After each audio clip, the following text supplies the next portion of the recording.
بسم الله الرحمن الرحيم. الحمد لله وكفى، والصلاة والسلام على نبيه المصطفى وعلى آله وأصحابه ذوي التقى، وبعد. إلهي سبحانه وتعالى waxaan ka baryaynaa kulankeena inuu khayr ka dhigo, wada jirkeena iyo kala maqnaanshaheennaba diin iyo dunyaba u naxifiyo na badbaadiyo. kelmadaydu aad baan rajaynayaa inay u koobnaato, inkastoo hadalku taraaro oo duca la'aan tarmo, waayo dhib baan ka sheekaynayaa, dheef iyo nacfi kama sheekaynayo. dhibkuna dhagaha inuu ku bato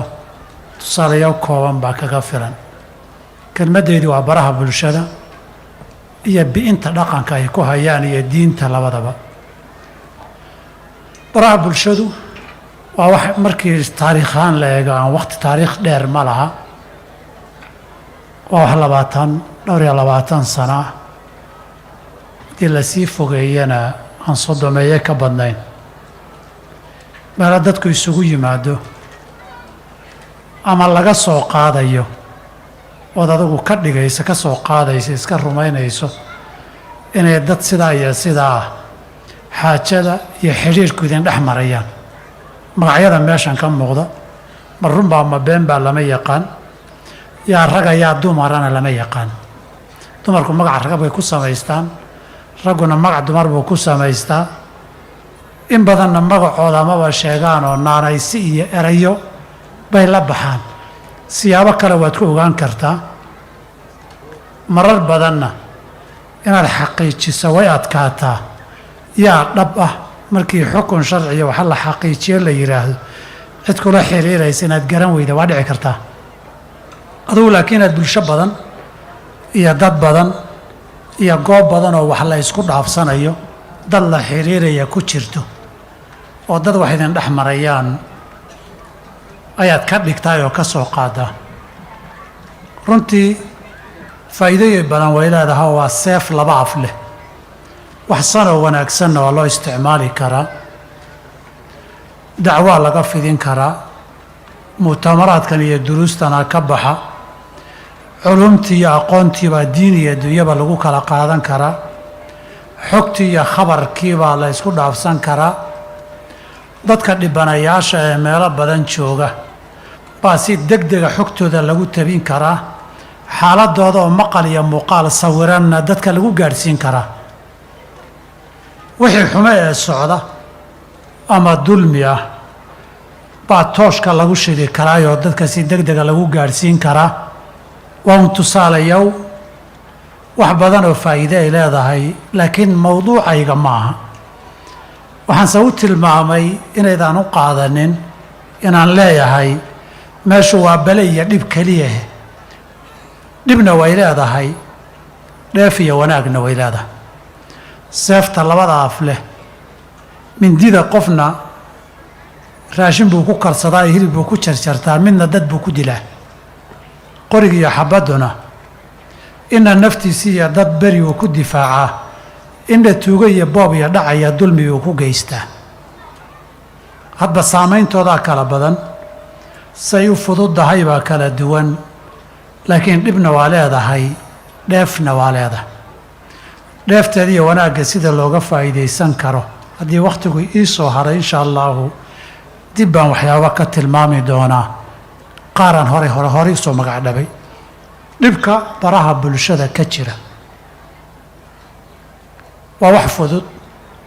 telefoonnada gacanta lagu hayana qof yar iyo qof weyn,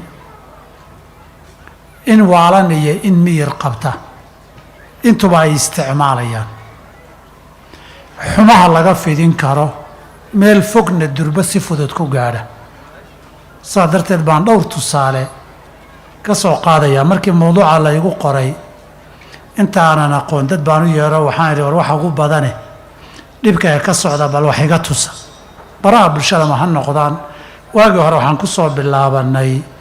baaltoog la dhihi jirayo, muranka lagu murmi jiro cod iyo hadal ahaa. hadda laakiin waxaan filayaa waxyaabaha ugu badan waa facebooka iyo twitterka iyo telegramka iyo kuwa la midka ah iyo tiktoka kuwaasaa ka mid iyo kuwo kaloo fara badan markuu lacag noqdo dhibkiisu waa yaraadaa qofkii dhaqaalo u hora unbaa gaadha sida baraha dadka xirfadlaha ay ku kulmaan ay ku xidhiidhaan iyo kuwa la midka dhibka dadkeenna Soomaaliyeed ugu badan ee intii hadda xogta raadinayay aan la kulmay waxaa ka mid ah isduminta qoyska iyo isku dirka lamaanaha dhaqanka xun wiil baa Nairobi ka tabiya aan la yaabanahay wiilidadu isku diro garaacay inuu waaye dhaqan xumo dumista qoyska iyo isku dirka dadka halkana laga tabiya ma aqaan anigu mana arag laakiin wiil aad u akhlaaq xun way wiil fasaad iyo fidno aad u badan waday isaga iyo inta la midka ah way waxyaabaha la yaabay waxaa ka mid ahaa hebel telefoon igu dir hebla telefoon igu dir waan isqabnaa ama xidhiidh baan leenahay ii weydii inuu daacadii yahay iyo in kale soo saas kama jirto inaan tijaabiyaan rabaa inuu dad kale igu garab wado iyo dad kale inay igu garab wado iyo in kale baa ka mid ah wiilkaasi waa wiil aad u akhlaaq xun fasaad iyo fidno aad u badanna dadka iyo qoyska iyo lamaanaha Soomaaliyeed ku haya shaqo ka xun waa shaqadii shaytaanku qaban jiray waa inta shaydaan shaqo loo qabto tuu shaydaan ugu jeclaayay abaal guda weeye waa shayaatiinta waaweyn buu ka mid yahay shaytaanku carshigiisa nabigu wuxuu sheegay sallam badda korkeeda uu yaallaa dadku kala diraa qofkii lamaana iyo qoys isku soo diree soo kala cayriya buu soo dhoweeyaayoo abaalgud siiyaa marka wakiilada shayaatiinta waaweyn kuwaasaa ka mid a dhibka ay hayaani inta dad isku dhacaya in dad la isku dirayo inta khayaano laga sheekaynayo inta namiimada waxaan rabaa inaan u sheego wiilka iyo kuwa la midka in nabigu yidhi calayhi salaatu wasalaam laa yadkhulu ljannata namaamun diradiraa iyo namiimada qofka ka shaqeeya janno ma galo laa yadkhulu ljannata qattaatun diradiraaga iyo dadka namiimada ka shaqaystaay waa ahlu naar janno ma galaan wiilkaasi ha ogaado iyo kuwa la midka waxaanse la yaabay dadka safka ugu jira mid baa gabarh baa la yaaba waxay tiri 3 nin baan rabaa xiriir leeyahay oo 3 inaan tijaabiyaan rabaa kii daacadiya oo iyaduba 3 hadda isku garab wado isaguna 3 inuu wada maxaa diiday iyadoo layman kala u shidane oo fiilooyin kala u daarane isagoo fiilooyin kala inagu daarta maxaa diidaya dadka marka la haasaawayo ama guur laga sheekaynayo gabadhana kun baa sahamisoo la hadasha kow baana guursada ninkuna intaasoo maraa ninka gabadhani ay guursan weyday kuwo kaluu raadinayaa laakiin wuxuu noqday weligeedna way jiri jirtay wayna jiraysaa ruuxu inuu suuqa badeecadda markaad marayso kolba mid baad waraysataa qiimaheeda iyo sicirkeeda kii ku anfacaad qaadataa marka aad qaadato eed gadato eed reer noqotaan bay axkaamta sharciga iyo xuquuqda gaarkee la isku leeyahay dhalataa markan kale la isbaadaya biilka la kala qaadanayo ee bow iyo baayada beenta la isu sheegay taasi mar ay culimadu ka jawaabeeno xoolaha lagu kala qaato qayb badan waa xaaraan laakiin waxaan rabaa inaad qodobkan namiimada ah waa inugu badan yahay dadkana dhinaca kale waxaan la yaabay dareenkii iyo dhiiggii ficilku waa ka dhammaaday intaa dad la isku dirayo wax ka falceliya maanan arag kuwaasoo kale waxay ahayd namiimada ka shaqeeya dad ka falceliya oo garaaco eedbiyo in la helo bay ahaayeen waayo dadka uu isku diraya way joogaan dad isku dir fitna ka shaqee fitnada qofku wuxuu joojiyaa markuu isagu ku gubtay dam ku taabto taasi waa tusaalaha koobaad ee aad bulshadeenna fasaadka baraha bulshada dadka uga wada ah haddaan magaciisa aqaana hebel baan dhihi lahaa laakiin haddii projector iyo jira sawirkiisaan soo dhigi lahaa waana mudan yahay in beejajka la soo dhigo dadka fitnada ka shaqaynaya sawiradooda. waxaa la yaabaa dadku isagu fidnu ka shaqayn dadku isku diri war iska jira in la yiraahdana waxbaa la yeelay anaa wax la yidhi adu waxa dad wax yeelaysa ma ahayn inta fidna kama shaqaynin inta dad iskuma diraynin dadka mufsidiinta dadka in looga digo waa mudan tahay waa kow. qolyaha labaad in arkay waxaa ka mid ahaa dhaqan xumada dilay sheekadii iyo haasaawihii guurkee shukaansiga lagu magacaabay ee la yiraahdo hadal isku dhejinta ciyaal yar yar oo la soo fariisinayo rag iyo dumar shaashad la soo wada fariisinayo ad maxaad u timid adiga maxaad rabtay hadal isku taagtaaga waxyaabihii la tusaan la yaabay bay ka mid ahayd gabdho xishoodku ka dhamaanayo iyo wiilal aan xishood lahayn oo laga sheekaynayo halkan lagu wada hadlayo waxaa uu dhiman in marar la iscaayo ay sariixa la iscaayo midda dadban waa ku badan tahay waxay dilaysaa dhaqankii iyo xishoodkii bay lumisay. waxaa kaloo luminaysaa dadkii haasaawo iyo sheeko guuroo wanaagsan ka sheekayn lahaa. waxaa da'yartii la barayaa indha adayg, waxaa la barayaa hadalku xumayn, waxaa la barayaa hadalka qofka cayda sarbeebta iyo dadban adi maxaad u timid maxaa u soo fadhiisatay maxaad rabtaa waxaasaad u eg tahay sidaasaa tahay. waxyaabaha aadka uga socda ee dad dhaqan xumo wada ay wadaan wey iyaguna waa wakalaa shaytaan qayb ka mida waa dadka waxaa ka shaqeeya wakiilada shaydaanka way. waxaa ka mid oo la yaabay dhaqan xumada iyo qaawanaanta weliba gabdhaha iyo dumarka. an waxaan garan waayo waxaa laga siiyo gabdhuhu cawradooda inay bandhigaan calooshooda oo bannaan duubaan guryaha ay ku duubaan ma aqaana ma lacago badan baa laga helaa ma wada muslim baa dadkan mise kuwaan muslimin oo gaalaha ku jira dadkani ma dad lehba mise kuwa wax dhalay aan la aqoonin oo wadooyinka laga helay u badan yihiin dad iyo qoys damiir iyo diin loo xishoonaya oo ubadkoodii iyo gabdhahoodii kaliya u xeer dhiganaya oo cid san oo wanaagsan oo la xidiideynay waayaan ka baqaya maba jiraan miya. xishoodarrada xidig lagu noqonayo caytan qaawanaan xidig lagu noqonayo dee markii waa dhow waa fiirin waayeen badan oo ka mid a qaawanaanta in allaalay intii uun meelaha kalaabyada ah lagu samayn jiray inta kalaabyada lagu samayn jiray ee la isqaawin jiray ee la isjajabin jiray ee waxyaabaha xunxe magacyada xunxun leh la samayn jiray baa mid walba meel bay furanayaa waa buu tiktok ka furanayaa. waxaan la yaabay maalmo dhaweyta waxaan maqlayay wixii qurunka ahaa ee duubtay oo buuxay dhimatay heblaha dhimatay waxeedii oo dhan aan dacwoonno meesheedii hala xidho maxaa loo xidhi tan iyo aakhare intay jirta markhaati bay ku tahay. sawiradii qaawanidee duubtay intay ifka wareegayaan dembi baa kuu socda. xumihii aad duubtay intay socdeen aakhara waxbaa kuu socda adu dhimo oo tag. laakiin qoyska gabdhahaasi si gaara ay ka dhasheen gabdhahaasi qoyska ay ka dhasheen gabdhay leeyihiin gabdhaha la dhashay dhaqan xumada qofka iyaga ka mid ee samaynaya sawma oga in gabdhahooda ay saamayn ku yeelan guurka iyo xididnimada inuusan ka soo doonanaynin qof guri dhaqan iyo guur wanaagsan iyo dhaqan wanaagsan raba inuusan soo aadaynin wixii la dayrin jiray baa duqay difaacaysa arkaysaa. labaa isku dhici dad wada cirala oo waayeelah iyo dad hebel iyo akhyaar oo taqiinay gabadha maxaa laga rabaa war gabadha maa qabsatay haddaad ka naxayso hadday ku diirinayso markay dhaqan xumadan leedahay markay qaawanaanta duubayso markay waxa qurunka ka sheekaynayso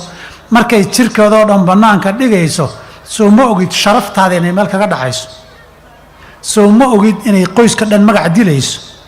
intiina waa idin weydiinayaa rag iyo dumarba ninka raggii hadduu gabadh guursan rabo ama gabadhu walaalkeed uu guursan rabo qoys dhaqan xun inuu ka doonto gabadh dadkiisu inay ogolaadaan masaxba reerka gabadhaa dhaqan xumada ku garab taagan maxay astaan u tahay waa reer dhaqan xun gabdhahooduna dhaqan xun bay ku barbaarayaan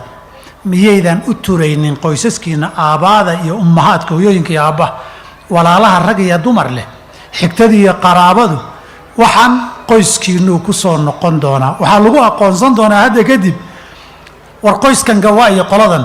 tii hebla ahay reerkoodii waa hebla waayo baraha iyaday da'yartiya dadku yaqaanaan markay iswaraysi timaado waxaad maalin samaysay ama walaalkaa sameeyey baa lagugu xusi waxaa la yidhaahdaa nebi yuusuf calayhi salaam markay walaalihii yimaadeen ee suwaaca almaliki la waayey ee kadib meeshii walaalkii laga soo bixiyey walaalihii kale la dhashay maxay dhaheen baashu markoo dambe bahbah bay tagtay qaaluu in yasriq faqad saraqa akhun lahu min qablu hadduu xaday wiilkani walaalkiibaa waa hore isagoo yar waxaday hadalka maxay ka dhigan tahay bahdanba tuugada faraqaadqaadka dhaqan bay u leeyihiin yaa ku caayaya walaalahood oo la baha intee ka soo wareegtay dad waayeeloo ciroobay maray caruur ahaayeen wax dhacay wey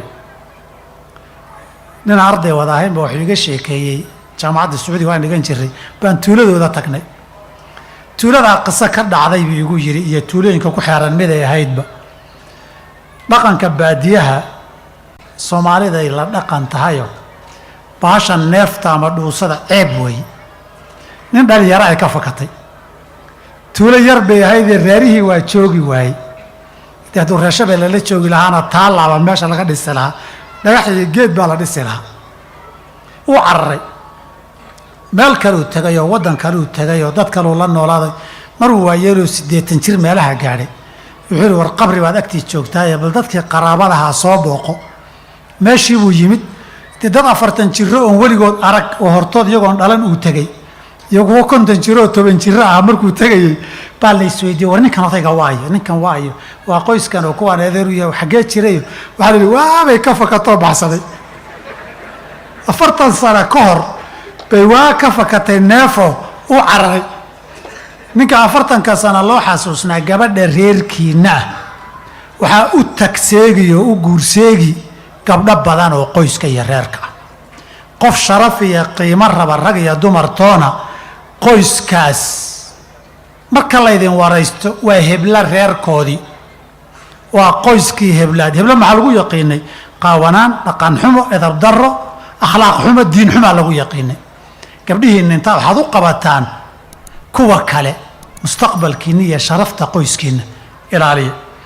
waxyaabaha la yaabay waxaa ka mid ah fitanka in ugu haysaa fitnada dagaalka ka sokeeye isku dirka dadka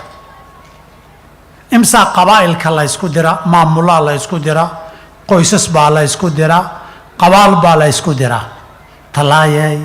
jabayay warka kacaay war hebel baa marayay warubka urursaday waqaaraan soo bixiyay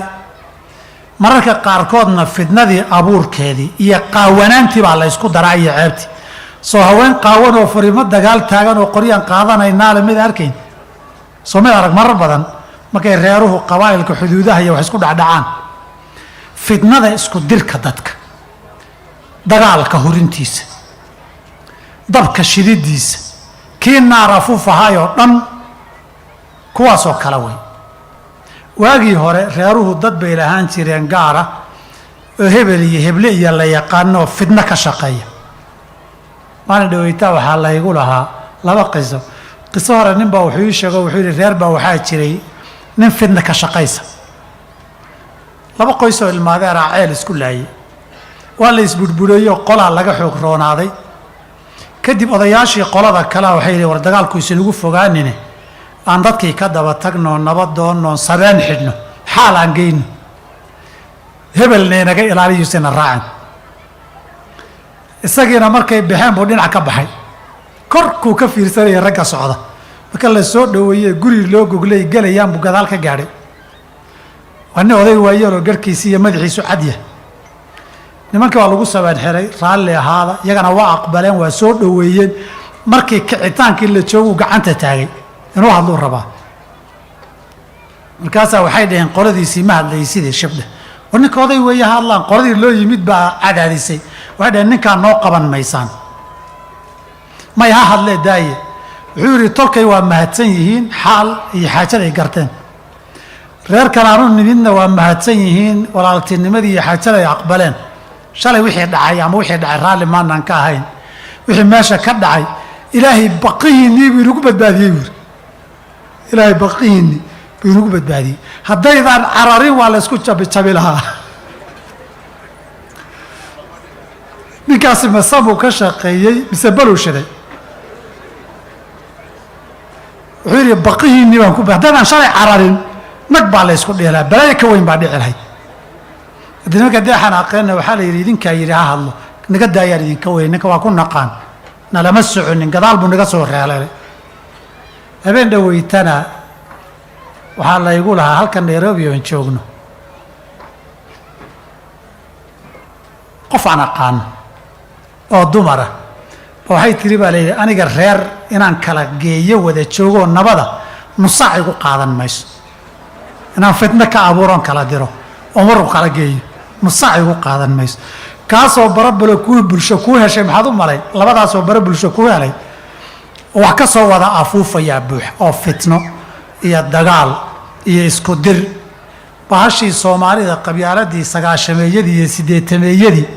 bay hadda horinayaan qolo walba waxay leeyihiin 4 afmaal ama 3 afmaal oo fitno iyo isku dir iyo qabiilcay iyo dabshidid iyo dhig in la daadiyo waxaan ahayn ka shaqeyn qolo walba waxaan la yaabay qaar kamida oo intay deegaanada qaar tageen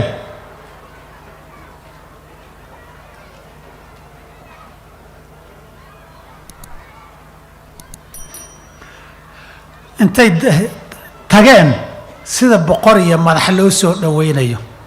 waxaad fiirisaa bulshada kii fataanka ahaa isku dirka xirfadiisu ahayd balada ka shaqayn jiray boqor ahaan u soo dhaweynaysa maxaad ka filaysaa waa dhiirigelin fitnada iyo fataaniinta iyo dadka isku dila ee dhiig inuu daatay iyo qabiilka iyo xumaha ka shaqeeya markii xaflada iyo soo dhaweyn iyo qaabilad loo sameeyo maxaa loo diray da'yartii iyo dadkii kale shaqo fiican bay hayeen shaqo fiican baad haysaan dadka nag iskaga sii dhiga way waxyaabaha fitanka baraha bulshadu inuu hayaan bay kamid tahay waxaa kaloo kamid ah alkasbu alxaraam xoolo xaaraana dadka waxaa qaylaya markaan waraystay waxaa la yidhi beesa iyo lacag baa la daba ordayaa oo maxay tahay dadkaa ku daawaday iyo xayeysiiska meeshaada dadkaa badan laga sameeyey baa xooliya lacag laga samaynayaae haddaan meesha lacag laga daydayayn dadku enerjiga iyo awooddaaba uma hayeen kasabka laga sameeyey qaawanaan iyo xumaan la fidiyey kasabka laga sameeyey iyo xayeysiiska dadka la isku diray iyo namiimada duminta qoyska kasabka fitnada iyo dhiigga iyo qabaa'ilka la isku dayraya laga sameeyey xayeysiiska kaniisadaha iyo khamriga iyo qamaarka iyo ribada laga sameeyey kasab xool iyo xaaraan oo la cunayo way inay meelaha dambe baarar furtaan baar khamriga oo furataaba ka dhib yar inaad baar khamri afurataa ka dambi yar qoys la duminayo iyo namiimo iyo muslim dhiigood la isku dirayo inaad xoolo ka samayso qamaarka ka fudud ribada ka fudud khamriga iyo daroogada ka fudud dhiig muslim buu lacag ka samaynaya qoys muslim oo la duminayo la isku dirayo lacag ka samaynaya jirkooda oo qaawan bay shilin ka raadinaysaa oo meesha dhilooyinka hadday furato maxaa u diidaya ma iska furato waxay gadaysaa soo jirkeedii oo qaawan ma keedii oo qaawan hadday gadayso may xubnaheeda tarankana iibsato waa isku wada mid waxaan oo dhan xoolahan iyo maksabkan xaraamta ah dad baa shaxaad u daba jooga qoysasna biil baa looga diraa dadkii maxay noqonayaan ومطعمه حرام وملبسه حرام ومشربه حرام عيالك لغو بيلينا maxay noqon وغذي بالحرام فأنا يستجاب له كسب كان حرامته iyo xoolahan xaraanta ee laga shaqaynayo iyadana waa fitanka iyo dhibka badan ee saameynta dheer leh oo inugu hayo ilmaha xaraanta lagu koriyo inta badan wuu xumaadaa inta badan waa xumaadaa kasabka khabiiska ahna tabci iyo damiir iyo caqiida xun buu abuuraa waxaa kaloo ka mid a dhibka baraha bulshada ka jira gaalaysiin baa ka jirta dadka la gaalaysiiyo meelaha ama lagu doodo tiktok waxaa ka socdoo la ii soo dirayay sawiro dad la gaalaysiinayo dhowr beri ka hor baan akhrinayay Somali Christian Census tirakoobka Soomaalida Kristanka ah waxaan u malaynayaa usbuuc kama soo wareegin waqtiga la ii soo diray census ama tirakoob lagu sameeyey Soomaalida gaalada kuwa diin la'aanta ah way sugnahay oo hadda sidii waa loo caafimaad qabay looma caafimaad qabo si waa muslim loo wada ahaana looma wada aha meelaha dadka laga ugaarsadee diin xumada loogu yeedhana barahan bulshada ka mida Facebook yay leeyihiin Twitter bay leeyihiin Telegram yay leeyihiin TikTok yay leeyihiin shubuhaadkii baa lagu sii daayaa kuwa shiica loogu yeero kuwa takfiir iyo khawaarij loogu yeero kuwa ridda iyo gaalnimo ama kristan loogu yeero kuwa alladiid iyo ilxaad iyo diin la'aanba wax ilaah ma jira loogu yeero markaad eegto sida loo isticmaalayo iyo marar badan doodaha ka dhacaya iyo shubuhaadka la fidinayo barihii bulshada diin xumadii iyo alladiidkii iyo kristankii dadka loogu yeedhayay iyadana si xawli ay uga socdaan dadkana waa lagu soo dumaa meelaha qaarkood baa laygu lahaa waxbaa la siiyaa qofkii member ka noqda ee gala innagana waxaan noqonnay hunguri nin baa nin Soomaaliya yiri baa la yiri war may taqaana markaasuu yidhi haa weligood ma inay sarag waxaad igu baratay war weligaa waan ku aqiinay waxaad igu baratay yaan ahay buu ina halkaasaa tahay barasho kale u baahdido hunguri baa tahay hunguri Soomaalida saa darteed waxay dhaheen laba meel lagu hayo mid waa hunguri Soomaali laba arrimood oo meel laga hadlay dad aragto labada mid waa hunguri hunguri xumadii waxay inala gashay in diintii la bedelo waxaas igu yaabadnaa baraha bulshada ee loogu yeerayo rag dumar inay noqdaan oo jinsiga la bedelana kuwa la ii keenoo la ii tusay wiil baan ahaan jiray gabar baan ahay maxamed baa la dhihi jiray maariya la dhahaa hebel baa la dhihi jiray jacqueline baa la dhahaa hebel la dhihi jiray heblaan la baxay iyo iyagii oo hadlayaba qayb baa la ii keeno gacan waxa ka jira la yiri markaan war waxa sha Allah banaan lama soo istaagayaan yaa la yiri ka sheekh waa kunka daawo xagee jirtay adduunka waa hore banaanka joogtay hebel hebel oo ina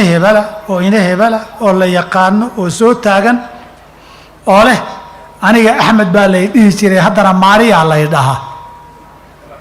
baa soo taagan waad noqon kartaa way fiican tahay waan ka raystay baa ka socoto taana waxay ka mid tahay waxyaabaha dhaqan xumada ah